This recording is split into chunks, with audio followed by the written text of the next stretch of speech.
Bell bottom 2 ಮೂರನೇ ಅಲೆ ಅಂತ ಹೇಳ್ತಾ ಇದ್ದಾರೆ. ನಾವು ಒಂದು ಕಂಪ್ಲೀಟ್ ತಯಾರಲ್ಲಿ ಇದ್ಕೊಂಡು ಅದೇ ಪ್ರಿಪ್ರೇಷನ್ಸಲ್ಲೇ ಇದ್ವಿ ಇಡೀ ತಂಡ. ಬಟ್ ಇವತ್ತೆಲ್ಲೋ ಮೂರನೇ ಅಲೆ ಬಂದರೆ ನಮ್ಮ ತಯಾರಿಗಳಿಗೆ ಅಥವಾ ಸಿನಿಮಾದ ಪ್ರೊಡಕ್ಷನ್ ವಿಷಯದಲ್ಲಿ ತುಂಬ ಪ್ರಾಬ್ಲಮ್ ಆಗ್ಬೋದು ಅನ್ನೋ ಕಾರಣಕ್ಕೆ ನಾವು ಆ್ಯಕ್ಚುಲಿ ಪುಷ್ ಮಾಡಿದ್ದೀವಿ ಅದನ್ನು ಸ್ವಲ್ಪ ದಿನಗಳ ಮಟ್ಟಿಗೆ. ಸೊ ನೋಡೋಣ ಏನೇನಾಗುತ್ತೆ ಅನ್ನೋದು ನೋಡಿಕೊಂಡು ಅದರದ್ದು ಕಾಲ್ ತೊಗೋತೀವಿ. ಅತಿ ಶೀಘ್ರದಲ್ಲಿ ಶುರು ಮಾಡ್ತೀವಿ ಆ ಸಿನಿಮಾನು ಕೂಡ. ದಿವ್ಯಾ ಆದರ್ಶ್ ಶೆಟ್ಟರ್ ಮುಂದಿನ ಸಿನಿಮಾದ ಬಗ್ಗೆ ಹೇಳಿ.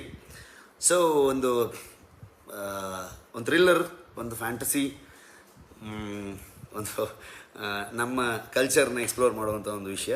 ಆ್ಯಂಡ್ ಇಟ್ಸ್ ಕಂಪ್ಲೀಟ್ಲಿ ಎಂಟರ್ಟೈನರ್ ಆಗೇ ಇರುತ್ತೆ, ಹ್ಯೂಮರ್ ಇರುತ್ತೆ. ಅಲ್ಲಿ ಬ್ಯೂಟಿಫುಲ್ ಲೊಕೇಶನ್, ನಿಮಗೆ ಹೊಸ ಹೊಸ ವಿಷಯಗಳನ್ನು ಹೇಳಕ್ಕೆ ಹೊರಟಿದ್ವಿ. ಒಂದು ನ್ಯೂ ವರ್ಡ್ನ ಕ್ರಿಯೇಟ್ ಮಾಡೋದಕ್ಕೆ ಹೊರಟಿದ್ದೀವಿ. ನೋಡೋಣ, ನಿಮ್ಮೆಲ್ಲರ ಬ್ಲೆಸ್ಸಿಂಗ್ಸ್ ಇರಲಿ. ಅದನ್ನು ಮಾಡ್ತೀವಿ, ಅಂದ್ಕೊಂಡಿದ್ದನ್ನು ಸಾಧಿಸ್ತೀವಿ ಅಂತ ಅಂದ್ಕೊಂಡಿದ್ದೀನಿ. ಅದಕ್ಕೆ ದೊಡ್ಡ ಮಟ್ಟದ ಸಪೋರ್ಟ್ ಬೇಕು ಎಲ್ಲರದ್ದು. ಅತಿ ಶೀಘ್ರದಲ್ಲಿ ಆ ಸಿನಿಮಾನ ಅನೌನ್ಸ್ ಕೂಡ ಮಾಡ್ತೀವಿ ನಾವು. ರುದ್ರಪ್ರಯಾಗ್ ಫಿಲ್ಮ್ ಯಾವಾಗ ಮಾಡ್ತೀರಾ ಅಂತ ಕೇಳಿದ್ದಾರೆ. ರುದ್ರಪ್ರಯಾಗ್ ನನಗೆ ಫಸ್ಟ್ ಲಾಕ್ಡೌನ್ ಆಗೋಕ್ಕೆ 15 ಡೇಸ್ ಮುಂಚೆ ನಾನು ಶೂಟಿಂಗ್ ಹೊರಟ್ಕೊಂಡು ಸ್ಕೆಡ್ಯೂಲ್ ಹಾಕಿ ಕೂತಿದ್ದೆ. ಆ್ಯಂಡ್ ಈಗ ನನಗೆ ಅನಂತ್ ಸರ್ ಮಾಡಬೇಕು ಅಂತಂದರೆ ಸೀನಿಯರ್ ಮೋಸ್ಟ್ ಆ್ಯಕ್ಟ್ರ್ ಇವತ್ತು ಥರ್ಡ್ ವೇವ್ ಬಗ್ಗೆನೂ ಮಾತಾಡ್ತಾ ಇದ್ದಾರೆ. ಮೂರನೇ ಅಲೆ ಬಂತು ಅಂತಂದರೆ ಸಿನಿಮಾ ನಿಲ್ಲುವ ಸಾಧ್ಯತೆಗಳಿರುತ್ತೆ.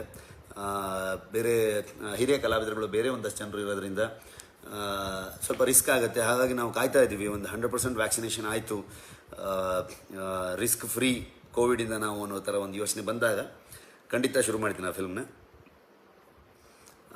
ಅತಿ ಶೀಘ್ರದಲ್ಲಿ ನಮ್ಮ ಮುಂದಿನ ಚಿತ್ರದ ಬಗ್ಗೆ ಡೀಟೇಲ್ಸ್ ಬರುತ್ತೆ. ಐ ಥಿಂಕ್ ಥಿಯೇಟ್ರ್ ಓಪನ್ ಆದರೆ ಗರುಡಗಮನ ಶುಭವಾಹನ ಸಿನಿಮಾ ರಿಲೀಸ್ ಮಾಡುವ ಹಂತಕ್ಕೆ ಬರ್ತೀವಿ. ಆ್ಯಂಡ್ ಸಂದೇಶ್ ಪ್ರೊಡಕ್ಷನ್ಸ್ ಅವರ ಹರಿಕತೆಯಲ್ಲ ಗಿರಿಕತೆ ಪೋಸ್ಟ್ ಪ್ರೊಡಕ್ಷನಲ್ಲಿದೆ. ಸೊ ಅದರ ಸಿನಿಮಾದ ಡೀಟೇಲ್ಸನ್ನು ಕೂಡ ಅತಿ ಶೀಘ್ರದಲ್ಲಿ ಕೊಡ್ತೀವಿ. ಈ ಮಾಹಿತಿ ನಿಮಗೆ ಇಷ್ಟ ಆದರೆ ಕೋಸ್ಟಲ್ ಕನ್ನಡ ಪೇಜ್ಗೆ ವಿಸಿಟ್ ಮಾಡಿ, ಸಬ್ಸ್ಕ್ರೈಬ್ ಬಟನ್ಗೆ ಕ್ಲಿಕ್ ಮಾಡಿ.